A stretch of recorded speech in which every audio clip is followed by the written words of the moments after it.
Cuando uno piensa en encontrar un depósito mineral o la geología de exploración, solamente piensa en encontrar cobre, o en realidad muchas personas solo piensan en encontrar un depósito. Hay otros más específicos que dicen, ok, yo me enfoco en buscar cobre o en buscar plata o en buscar oro. Pero creo que dentro de la geología como tal siempre hay lugares o herramientas que nos pueden ayudar a darnos pistas de qué es lo que ocurre como de forma regional. En el sentido de qué condiciones a los alrededores de depósitos grandes o de depósitos minerales, ya sea vetas o simplemente un pórfido, se están dando que de cierta forma explican por qué eso está ahí. ¿Por qué ahí y no en otro lugar? ¿Por qué se dieron justo las condiciones en ese espacio? ¿Será que realmente sí es una suma de variables importantes que sin una de ellas no se genera? O sea que realmente necesita un gran nivel de orden, más que un caos, bastante orden. O sea, como si fuera entropías, como que tiene, o informaciones como que está completamente ordenado porque no se genera en otro lugar. Entonces venía recorriendo una zona y encontré esto, lo que aparentemente es como una zona de deformación. O sea, son pliegues. La roca está deformada frágilmente. Para que la roca se deforme frágilmente, tuvo que tener una fuerza tectónica. O sea, no es fácil llegar y fracturar las rocas de este modo. Puede ser que simplemente sean fracturas y que tengan esa inclinación, o se puede tratar de un pliegue. Entonces, por lo que yo estuve viendo acá, hay indicios de que las rocas son estratificadas. Por ejemplo, se puede ver aquí. Y muchas veces esto lo estoy haciendo en video porque no es tan fácil dejarlo en libros. Hay cosas que no pueden quedar en papel, como que quedan en vivo. Y el video siento que es como una herramienta que sobrepasa todo eso. Pero mira, si tú te acercas a esta zona, lo que se puede ver es que en realidad es un intrusivo. No sé si lo puede ver, ando con martillo de todas maneras, pero es una roca intrusiva, de grano medio. Entonces, ¿cómo puede ser de que esta roca intrusiva esté así y por lo tanto del aspecto de que son unas rocas estratificadas? Si los intrusivos no se estratifican. Para que algo esté estratificado significa que se depositó, pero una roca intrusiva no se deposita. Así que, ¿qué es lo que está pasando acá? Porque tenemos una capa que pareciera que fuera estratificada, pero en realidad, si uno se acerca, lo que puedes ver es que es otra roca intrusiva, de grano más fino, más máfica si quieres llamarlo, pero al final es una roca que tiene más minerales, que se ven más negros, pero es porque su mineralogía tiene, por ejemplo, más hierro, como una horblenda, como un piroxeno, y hasta ahí. En cambio acá una roca más blanca es porque tiene minerales más félsicos, como plagioclasa, un poco de cuarzo y algunos máficos, e incluso hasta feldespato. Así que seguimos con la pregunta. ¿Cómo puede ser que eso de la apariencia de que está deformado y de que fuera como un pliegue? Y ahí es cuando pienso de que los intrusivos, de cierta forma, puede ser que también generan capas. Lo hemos visto en estas formas como de erosión, cuando tenemos como pequeñas capas así como de cebolla de un intrusivo. Entonces, como que van generando pequeñas capitas. Pero también tiene una influencia tectónica para que este intrusivo genere estas fracturas. Entonces, voy a seguir recorriendo porque quiero ver un poco esto, porque de verdad que desde el inicio pensé que era una roca sedimentaria o era una roca metamórfica, pero al acercarme como que se rompe todo el esquema. Entonces yo me pongo a pensar en esos geólogos antiguos que me acuerdo que me comentaban por la universidad, que hacían como un mapeo desde la camioneta. Y ahora lo entiendo, o sea, muchas veces la geología a nivel macro miente. ¿Qué quiere decir? De que las verdaderas evidencias las tienes que ver a todas escalas. Tienes que ver la escala macro, tienes que ver la escala mesoscópica o a escala micro. Y ahí es cuando realmente tienes el panorama completo, o si no, no puedes realmente identificar qué es lo que está pasando. Entonces, realmente esta es una roca intrusiva. Entonces estamos en un entorno intrusivo. Y ahí es cuando mi mente, como geólogo, empieza a funcionar de otra forma. Porque empieza a decir, ok, hay intrusivos, ok, hay intrusivos. Entonces, ¿cuáles fueron las condiciones de acá? Estos intrusivos a nivel regional, ¿qué están representando? ¿Están representando las raíces de un arco magmático? ¿Es solamente un plutón? ¿Es un stock? ¿Es un batolito? Y asociado a él, ¿hay fluidos? ¿Cómo fue la cristalización? ¿Es de grano grueso? ¿Tuvo harto tiempo? ¿Se almacenó? Y ahí faltan más variantes. ¿Cómo es la química de este intrusivo? Félsica, ¿pero qué? ¿Indica alguna química? Por ejemplo, ¿fue anatexis cortical? ¿Fue diferenciación magmática? ¿Cristalización fraccionada? ¿Cómo fue el proceso de este intrusivo? Y luego, todo eso es lo que estoy pensando mientras voy analizando todo este contexto. Como que hay vetillas dentro del intrusivo, por ejemplo, estas son vetillas de óxido de hierro. Probablemente no eran solamente óxidos, sino que eran sulfuros que luego se oxidaron. Hay un artículo que leí, que hablaba y que me lo recomendaron, lo de los Voxwork. Por ejemplo, que estas pequeñas celdas minerales que quedan, por ejemplo, con la pirita o la bornita cuando se oxiden. Lo que da indicio es que había un sulfuro que luego se oxidó y se transformó y quedó como la estructura cristalina. Entonces, yo lo que veo aquí es un intrusivo bastante grueso. Ok, pero intrusivo en Chile hay harto. Tengo un video que todavía no lo subo, que por ejemplo me pongo a recorrer todo el batolito costero, que está descrito como batolito costero, pero la verdad es que no son solamente rocas intrusivas. También hay otras cosas, pero a simple vista es lo que puedo ver. Se van generando stockwork. ¿Pero cómo es posible que se genere un stockwork dentro de un intrusivo? Puede ser de que el intrusivo estaba un poco dúctil, un poco frágil. ¿Son fracturas que se generaron por enfriamiento? ¿O son fracturas por fallas? Entonces al final no hay ninguna parte de la geología como que funciona tanto por sí misma. Como que sí o sí necesita entender todas de ellas. Por ejemplo, está bien saber de rocas intrusivas y cómo ocurren los procesos ígneos, pero también es importante entender de que parte de este fracturamiento y de cómo se impulsaron los fluidos puede haber sido perfectamente por tectonismo. Y ahora, un intrusivo está bastante cerca de lugares que son minas, entonces también cae la pregunta, ¿este intrusivo formó parte de una mineralización? Por ejemplo, en pórfidos, lo que ocurre es que hay a veces una superposición de pórfidos. He estado conversando con muchas personas que vivieron como el proceso de Chuquicamata cuando se estaba formando, o Radomiro Tomic, o Gaby, y muchos de ellos me hablan de cómo esas son como superposición de pórfidos y que fueron ocurriendo como de forma secuencial. Pero en otros lugares de Chile, la verdad es que no vemos pórfidos. Entonces, está por una parte estos depósitos minerales de gran volumen, que no tienen tanta ley, pero que son gran volumen, tienen grandes alteraciones hidrotermales. Y por otro lado, están estos depósitos que son más de vetas y procesos con un control estructural más fuerte. Sigo acá viendo este intrusivo y no tiene interacción con ninguna otra roca. Sería interesante qué tamaño tiene este intrusivo. Puede que sea muy grande. Y lo otro que me llama la atención es porque muchas veces se generan en zonas específicas quebradas. Y esas quebradas están orientadas. Y eso, bueno, a esta escala es difícil verla, pero si te das cuenta aquí es como bastante recto. Entonces ahí es cuando, la verdad es que, no sé si será mi forma de pensar, en que la geología requiere un poco de intuición. Como que no se resuelve solo con lógica. Como que también necesitáis como una parte creativa para poder entender todo o unir cabos sueltos. Y hablar un poco sobre la impresión que te da esto. Aquí, por ejemplo, veo que es como otro dique.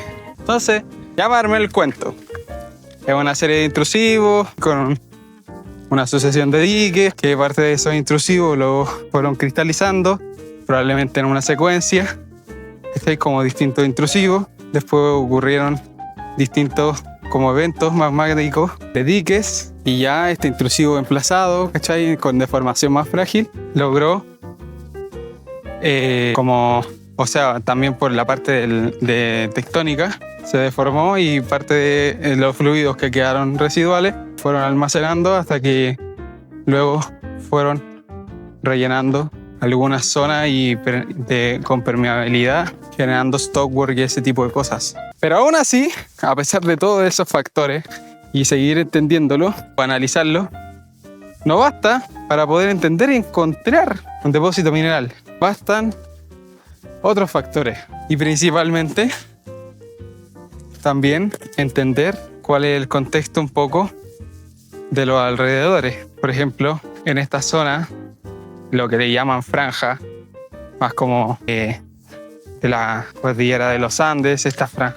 Hay distintas franjas, hay franjas cretácicas, jurásicas, hay unas franjas que son como cenozoicas, y todos estos distintos eventos, a medida que se iba generando la cordillera de la costa y después la cordillera de los Andes, como que fueron impulsando este almacenamiento de al final cámaras magmáticas y fluidos hidrotermales que terminaron convirtiéndose en depósitos minerales. Pero ahí vuelvo también, si puedes tener incluso el mismo tipo de intrusivo, ¿cuáles son los otros factores que generan el cambio?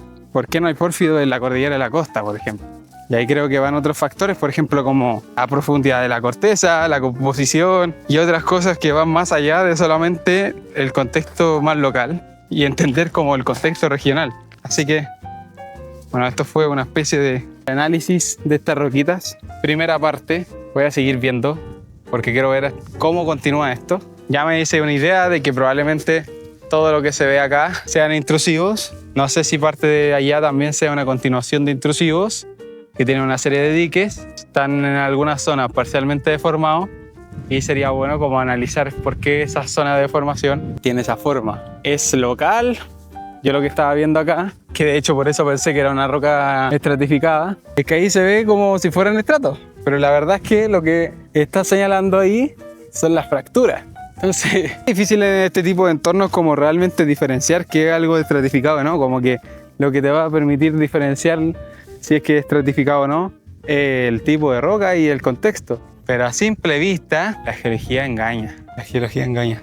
Y por eso mismo, es como que incluso, bueno, hay estas ideas de que en realidad, bueno, no sé si son ideas, yo creo que son más que nada hechos, de que los depósitos minerales cada vez son más profundos. Y que los están encontrando más profundos porque, bueno, ya pasó todo un proceso de geólogos de exploración que hicieron todo este barrido, ¿cachai? Y reconocieron todo lo que está en superficie a mayor medida y lograron identificar como los mayores depósitos minerales que hay en Chile.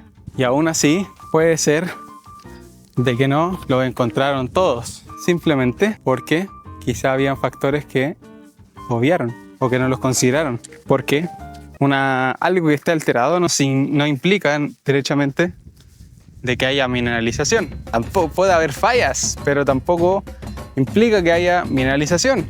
Puede haber intrusivos, pero eso no implica que haya mineralización. Puede haber fallas, intrusivos y alteración. Y aún así, no tener mineralización. Es un dilema bastante importante. De hecho, parte de lo que me han comentado, que bueno, la mayoría de los geólogos de exploración en algún momento exploraban con modelos. Miren cómo está esto. Yo lo que logro identificar es que es una zona de daño. Una gran zona de daño, porque está con mucha deformación frágil. Ahora, también no tengo evidencias para decir que es una zona de daño, porque no veo el plano de falla, pero sí hay algunos indicios. Está la roca completamente fracturada y destruida.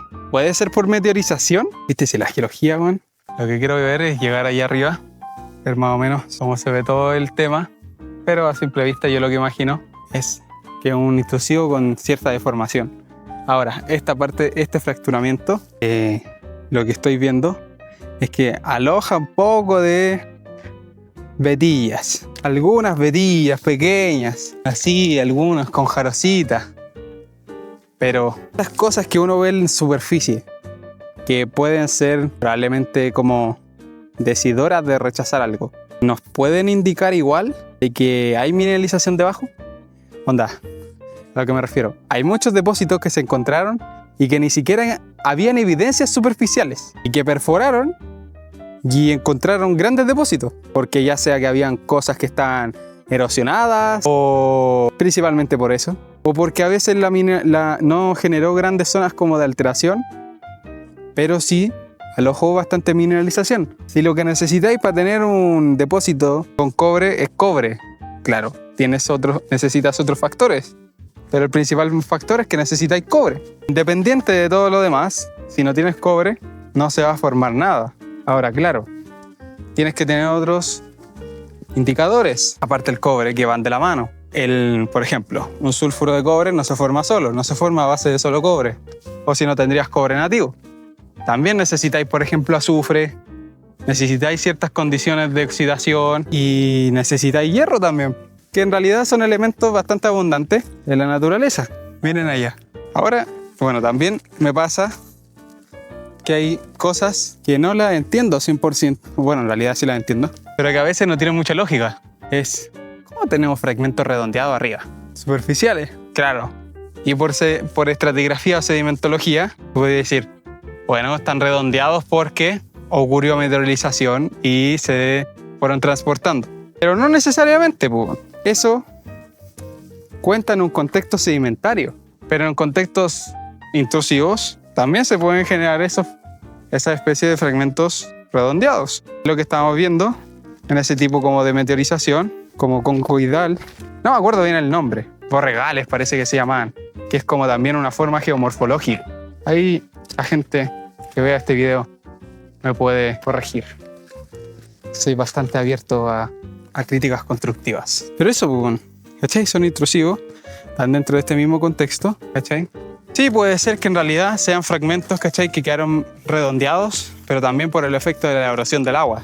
No sé si has visto, por ejemplo, en los ríos, que tienes como una zona y está como muy pulida la roca. Y si te das cuenta aquí, pareciera que fuera como una zona de caída de aguas y justo estas partes de aquí están como un poco redondeadas. Entonces, pareciera que si fuera como dentro de una roca intrusiva, un pequeño entorno que está ocurriendo procesos de meteorización. Subimos. ¿Se ve algo muy diferente? La verdad es que no. No ves alteración muy importante. Si tuviera ahí una imagen satelital, probablemente vaya a ver eso y van a salir como óxidos. Pero eso no te indica nada. Solamente te da un posible punto. No es fácil la geología de exploración. No es fácil. La verdad es que admiro a esas personas que lo hicieron en algún tiempo, en los inicios, porque requerían bastante intuición. Era más allá de solamente ir al cerro a ver lo que hay. Requiere bastante intuición y un análisis bastante crítico. Como que tenéis que estar aplicando todo. Como que todo pareciera que te estuviera mintiendo. Todo pareciera que va en una dirección, pero luego encontráis otros factores y te dais cuenta de que tenía otra respuesta. Hace vientecito parezco aquí un cualquier wea. Así que eso. Ha sido un rato de bastante análisis de distintas cosas. Estoy un poco alejado del entorno de trabajo y vine a aprovechar este rato en la tarde para venir a grabar estos videitos que me gusta, la verdad, bastante hacer. Porque como digo, como que para ser geólogo y así, como que tenés que hacerte muchas preguntas, weón. No podís quedarte solamente con algo, como llegar y aceptarlo. Como que tenéis que tener un sentido de cuestionamiento así muy elevado, weón. No sé si tan elevado, solamente que tenéis que cuestionar las cosas de su primera impresión. Incluso a veces, a simple vista, pareciera que fuera lo que nosotros estamos buscando. Pero, bueno, también estos videos es porque quiero ir hablando de distintas cosas. Y no sé si conocen, por ejemplo, el SAR, el sistema de activación reticular, que dice que cuando tú estás enfocado en algo, como que tu mente se enfoca específicamente en eso. Es como que cuando tú estás pensando algo, eso como que tu mente es lo que filtra de la realidad. Como que no somos capaces de poder reinterpretar toda la realidad, entonces con el SAR, con este sistema de activación reticular, como que nosotros somos capaces de filtrar específicamente partes de la realidad como para nosotros ir y darle sentido. Entonces es como una cosa así, ¿sabes? Como que vais analizando cosas, vais viendo y dependiendo de qué tan abierta o cerrada esté tu mente, como que vaya a trabajar diferente el SAR y vaya a ir filtrando diferentes cosas y pareciera que todo estuviera en orden, pareciera que todo estuviera en justificación y tenga razón. Pero luego ocurre otra cosa y va en el camino incorrecto. Por ejemplo, todo pareciera de que estas zonas, cuando están fracturadas, son canales donde se alojan pequeños cúmulos de mineral. ¿Pero qué pruebas tengo en eso? Y ahí no solamente basta con ir y decir que está alojado ahí. Quizás ahí es cuando comienza a ocurrir de que la mente también y en la naturaleza ocurren patrones. Son como patrones un poco fractales, como que se repiten a microescala, macroescala y a mesoescala. Y esos patrones de cierta forma como que te permiten ir interpretando conexiones y hacer correlaciones. Por ejemplo, no sé si han visto esta figura anteriormente. Yo sí la he visto. Es como esa especie de sigma cuando tenemos un cizalle y que se ve como una especie de rombo con zona alargada y que le dicen sigmas. Entonces se van formando estas geometrías, podríamos pensarlo en geometrías. Esta geometría donde se aloja como en ese núcleo. Y bueno, cuando estaba estudiando a Riedel y todas estas formas como de geología estructural y estas fábricas de mineralización en sistemas de cizalle, habla sobre estos sigmas. ¿Qué es lo que me podría decir esto? Lo que decía es que justo en esas zonas donde tenemos sigmas se generan tensión. Hay zonas donde se genera compresión, donde tú estás apretando, y zonas donde se genera tensión. Y son esas zonas donde se genera tensión donde permite introducirse en fluido. Por supuesto que este fluido no se ingresó desde arriba hacia abajo, no fue algo meteórico. ¿O sí? No fue algo meteórico, sino que nosotros lo estamos pensando de que se introduce desde abajo hacia arriba, en contra de la gravedad. Y que dentro de esos cambios de densidades o zonas donde hay dilatación, espacios, es donde se acumula el mineral. Entonces podríamos pensarlo de esta forma. Cuando tenemos este tipo de geometría y se generan estas zonas de dilatación y de extensión, es donde se acumuló el mineral. Y podríamos pensar y empezar a ver patrones. ¿Se ocurrirá solo acá? ¿O ocurre también en otras zonas? ¿Tiene el mismo patrón o no? Porque si yo lo analizo en términos de la cinemática, lo que me está indicando acá es que esto se va hacia acá y esto hacia aquí. Entonces, si yo lo miro hacia el frente, esto se está moviendo hacia la derecha. Y si desde el otro lado también se está moviendo hacia la derecha, entonces tenemos un sistema dextral. Y tendríamos que ver si tiene correlaciones con otra parte. Creo que esa zona de ahí es la mejor. Como que se alojó aquí y acá. Entonces creo que al final este pequeño recuadro me permite explicar cómo funciona la mineralización. Si se dan cuenta, no es al azar, o al menos yo así lo veo. No es al azar. Ocurre en zonas donde se dan patrones, donde hay una confluencia de patrones.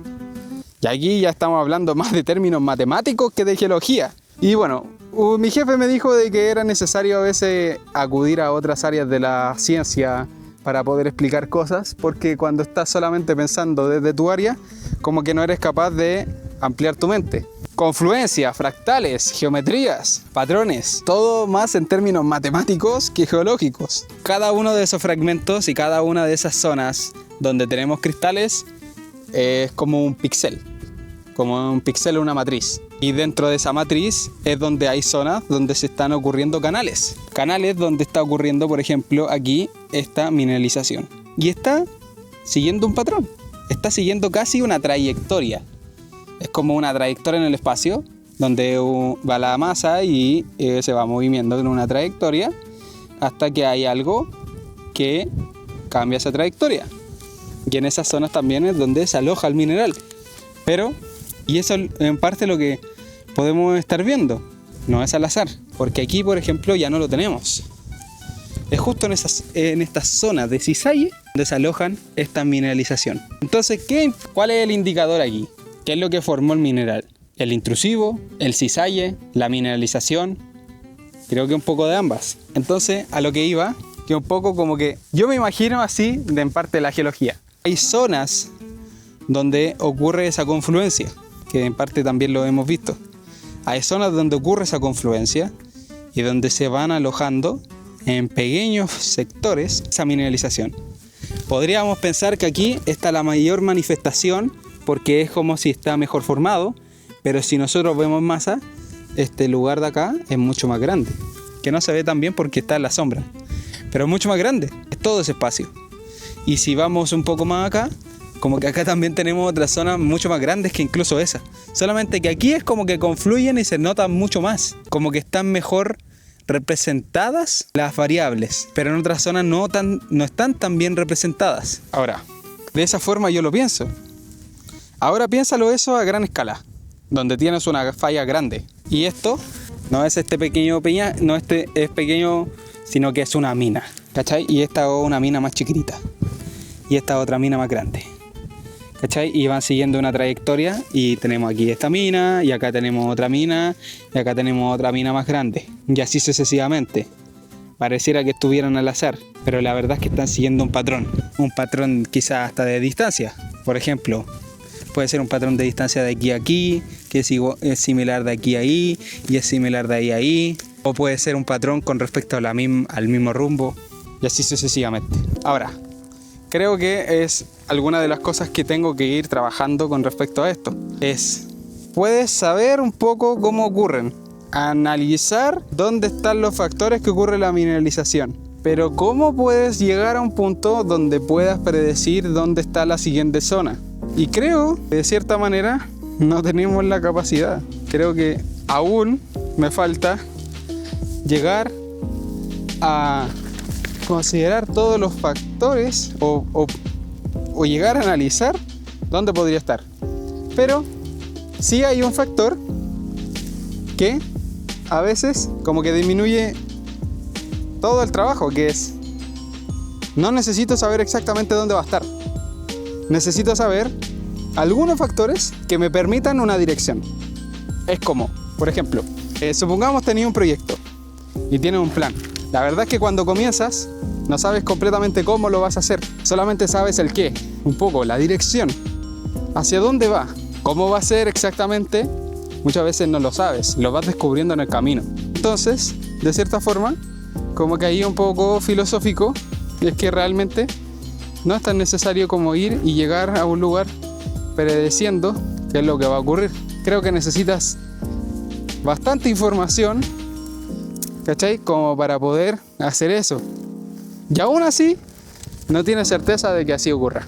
Pero lo que sí sabes es que si sigues por ese camino, en algún momento lo puedes encontrar. Y si bien pareciera que todas las cosas siguen patrones, volvemos a dejárselo un poco al azar. Porque no sabemos todo y de cierta forma tenemos que tener un poco de fe con algunas variables para poder llegar a algo. Así que, bueno, agradecido de su tiempo. Yo seguiré aquí grabando contenidos, me gusta bastante, así que nos estamos viendo en el siguiente video.